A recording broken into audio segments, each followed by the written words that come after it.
Xoş gəlmisiniz. Bugün təqdim etdiyiniz mənbələr əsasında apardığımız növbəti dərin təhlilimizə dərhal keçid alırıq. Bəli, hər kəsi salamlayıram.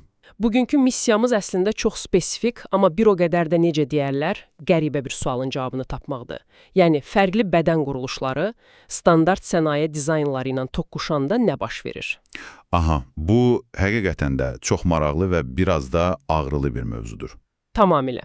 Baxın, təsəvvür edin ki, təyyarəyə minirsiniz. Ancaq bədəniniz o qədər unikaldır ki, oturacaq sizin üçün sadəcə narahat deyil, o sözün əsl mənasında bir işgəncə alətinə çevrilir. Düzdür, ekonom klassda uçmaq onsuz da hamımız üçün, yəni kifayət qədər sıxıcıdır. Düzdür, amma bugünkü mənbəmizdə bəhs edilən hekayə, yəni Şotlandiyadan olan 28 yaşlı Summer Robert'in yaşadıkları bu sıxıntını tamam başqa bir səviyyəyə qaldırır.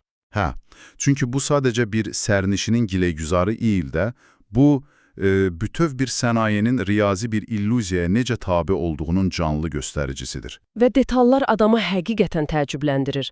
Bax, mənbədə qeyd olunur ki, Summer bir OnlyFans modelidir və onun ölçülü, yəni çox böyük döşləri var. Vay canına, ölçü, bəli. Aha.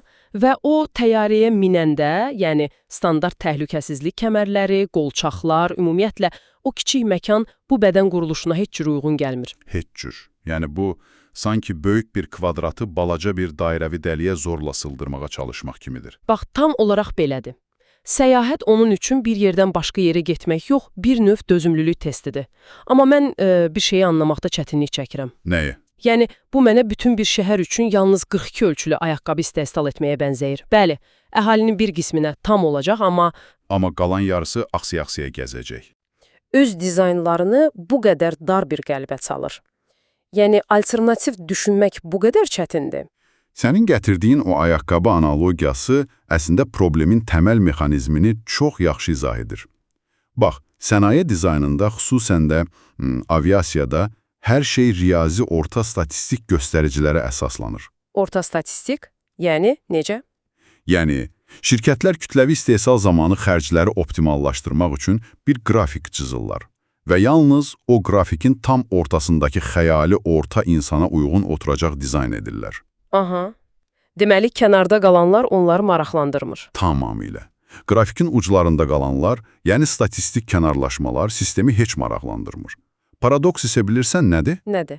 Hər detalı ilə o orta göstəricilərə cavab verən real bir insan əslində heç mövcud deyil. Doğrudan.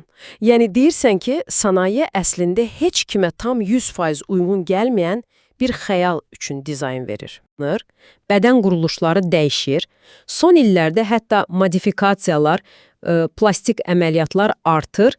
Niyə mühəndislik sadəcə bir qədər elastik yanaşma tətbiq edə bilmir? Məsələn, niyə fərqli bədənlər üçün xüsusi sıralar ayrılmır? Çünki aviasiyada oturacağın ölçüsünü bir neçə santimetr dəyişmək, yəni evdəki mebelin formasını dəyişmək demək deyil də, bu bir növ zəncirvari reaksiya yaradır. Zəncirvari reaksiya? Aha, bax, oturacaq böyüdükcə onun çəkisi artır. Çəki artdıqca təyyarənin sərf etdiyi yanacaq çoxalır. Hə, başa düşdüm. Və təbii ki, aerodinamik balans da dəyişir. Üstəlik daha bir vacib məqam var. Təhlükəsizlik sınaqlarında istifadə olunan qəza mankenləri. Onlara nə olub ki? Onlar da 10 illiklər əvvəlki eyni o dar statistik qəliblər əsasında yaradılıb. Yəni bütün təhlükəsizlik qaydaları, evakuasiya vaxtları, hər şey o xəyali orta insan modelinə görə hesablanıb. Vay canına.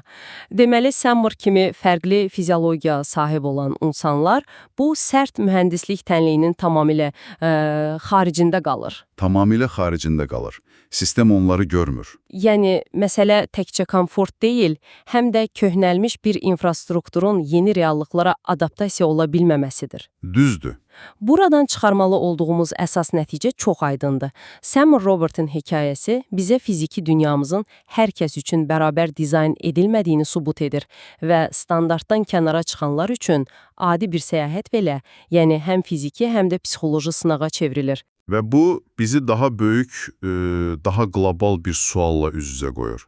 Yəni dünyanı əslində kimin üçün inşa edirik? Həqiqətən var olan insanlar üçün, yoxsa cədvəllərdəki o cansız rəqəmlər üçün? Çox yaxşı sualdır. Bizi dinləyərkən indi Bir anlıq ətrafınıza baxın. Gündəlik həyatınızda istifadə etdiyiniz əşyaları, məsələn, ofis masanızı, qapı keçidlərini, avtomobil salonlarını düşünün. Aha, Bunların nə qədəri yalnız o dar orta göstəricilər üçün yaradılıb və bədəni fərqli olan kimləri isə kənarda qoyur.